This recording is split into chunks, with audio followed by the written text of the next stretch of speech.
नमस्कार, से राजस्थान में आपका स्वागत है। इस वक्त आपके साथ मैं हूं अभिनव। अभी रुक करेंगे सिटी 60 का। अखिल भारतीय विद्यार्थी परिषद के 68वें राष्ट्रीय अधिवेशन के आज तीसरे और अंतिम दिन केंद्रीय शिक्षा मंत्री धर्मेंद्र प्रधान राष्ट्रीय अधिवेशन में शिरकत करने पहुंचे। केंद्रीय मंत्री प्रधान ने प्रदेश की कांग्रेस सरकार पर जमकर निशाना साधा। इसके साथ ही सचिन पायलट से भाजपा का किसी भी प्रकार का कोई नाता होने की बात को सिरे से नकार दिया। बंधु ने भी कहा, जो एक बात कहावत है, मैं उड़िया आदमी हूँ, नाच नहीं आता है आंगन टेढ़ा है कहने वाले लोग हैं। मैंडेट आपको मिला है। सचिन पायलट तो भारतीय जनता पार्टी के कार्यकर्ता नहीं है, ये अलग बात है। सचिन पायलट और आराम से इकट्ठा थे, कभी कभार मिल जाते तो हाँ राम राम हो जाता है। मैं अशोक गहलोत जी को भी आदर करता हूँ, बड़े लोग हैं, देश की बड़े प्रतिष्ठित जननेता है। ये अपने घर में जो 2 एक्स्ट्रा बेडरूम है उसमें होम स्टे बिजनेस करके महीने का 60,000 कमा रहे हैं। आपको भी ये करना है तो फ्रीडम ऐप को अभी डाउनलोड कीजिए। लेकिन उनके घर की झगड़ा वो छुपा नहीं पा रहे। अभी फिर कहूंगा, नाच ना जाने आंगन टेढ़ा।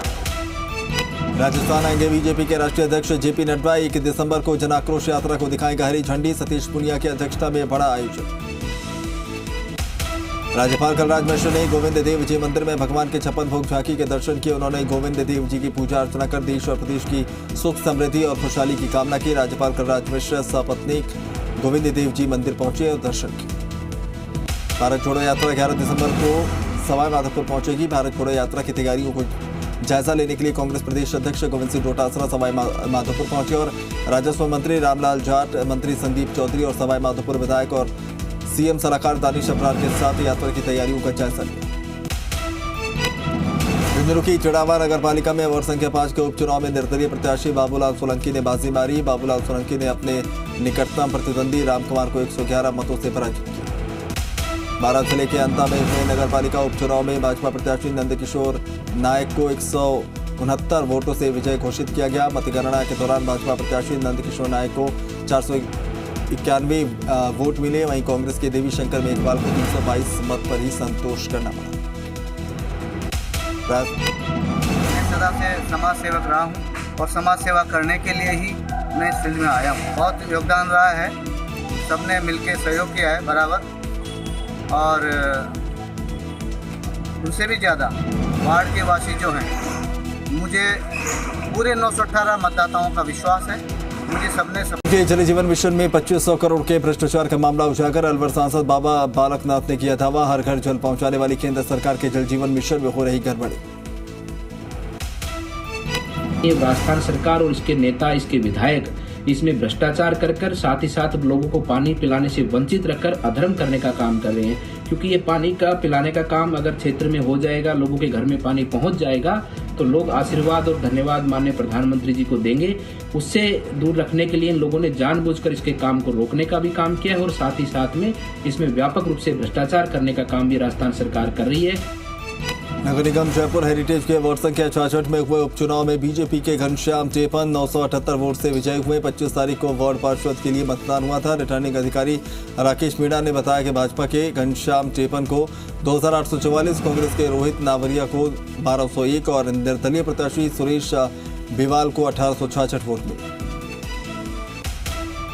कांग्रेस कुशासन के खिलाफ भारतीय जनता पार्टी के कार्यकर्ताओं की मेहनत का नतीजा है कि मुझे जीता है। मैं आपको विश्वास दिलाता हूं कि वार्ड की सभी समस्याओं का निवारण करूंगा। ये मेरी नहीं, ये संगठन की और सभी कार्यकर्ताओं की जीत है। चुनावों का भी परिणाम घोषित कर दिया गया है, जिसमें घनश्याम टेपन भारतीय जनता पार्टी के जो उम्मीदवार थे वो 978 मतों से विजयी हुए हैं। चुनाव शांतिपूर्ण संपन्न हुए। एक राउंड की काउंटिंग की गई थी और उसी में एक ही राउंड में सारे अभ्यर्थी सहमत थे और रिजल्ट आउट कर दिया गया। जन आक्रोश यात्रा को लेकर भाजपा राजगढ़ लक्ष्मणगढ़ विधानसभा की बैठक माछवाड़ी स्थित समूहगढ़ मंदिर परिसर में आयोजित हुई। बैठक में विधानसभा प्रभारी और जिला महामंत्री पवन जैन ने आगामी 4 दिसंबर को विधानसभा में शुरू होने वाली जन आक्रोश रथ यात्रा का राजगढ़ से शुभारंभ करने की बात की। उदयपुर में 2 कारोबारी समूहों पर आईटी के छापे जारी। बड़े पैमाने पर काली कमाई का खुलासा। 200 करोड़ से ज्यादा की अघोषित संपत्ति के मिले दस्तावेज। राजसमंद के देवगढ़ स्थित हीरा की बस्ती में मंदिर के पुजारी नवरत्न प्रजापति का आज अंतिम संस्कार कर दिया गया। अंतिम यात्रा के दौरान बड़ी संख्या में लोग मौजूद थे। इससे पहले इस मामले में कानूनी कार्रवाई की मांग को लेकर प्रजापति समाज ने देवगढ़ एसडीएम शिवराज मीणा को ज्ञापन दिया। धौलपुर के एक गांव में मां के साथ खेत में शौच करने गई 15 साल की नाबालिग के साथ गैंगरेप का मामला सामने आया। गांव के युवक ने 2 साथियों के साथ मिलकर हैवानियत की घटना को अंजाम दिया। एक आरोपी को परिजनों ने पकड़कर जमकर मारपीट की, जिसका जिला अस्पताल में पुलिस अभिरक्षा के बीच उपचार जारी। जयपुर में तख्तियां लेकर गंदे पानी में बैठे लोग, गंदे पानी से परेशान लोगों का धरना प्रदर्शन। सांगानेर रामपुर फाटक के पास मंगलम आनंदा रोड का मामला। कोटा जिले के खैराबाद कस्बे में पुरानी रंजिश के चलते 2 युवकों के साथ चाकूबाजी का मामला सामने आया। घटना के दौरान समझाइश करने के आए एक युवक, वो भी बदमाशों के चाकू लगने से घायल हो गया। दोनों युवकों को घायल अवस्था में सीएससी रामगंज मंडी लेकर पहुंचे, जहां एक युवक के सीने पर तो दूसरे युवक के बाएं हाथ में चाकू से गंभीर घाव हुए। धौलपुर में एक खेत में नाबालिग के साथ गैंगरेप, एक आरोपी को पकड़कर परिजनों ने पीटा। आरोपी को जिला अस्पताल में कराया गया भर्ती। अनूपगढ़ में कार सवार कुछ युवकों ने गुंडागर्दी करते हुए एक गोलगप्पे की रेहड़ी को पलट दिया, जिसमें गोलगप्पे की रेहड़ी पर रखा सारा सामान टूट गया।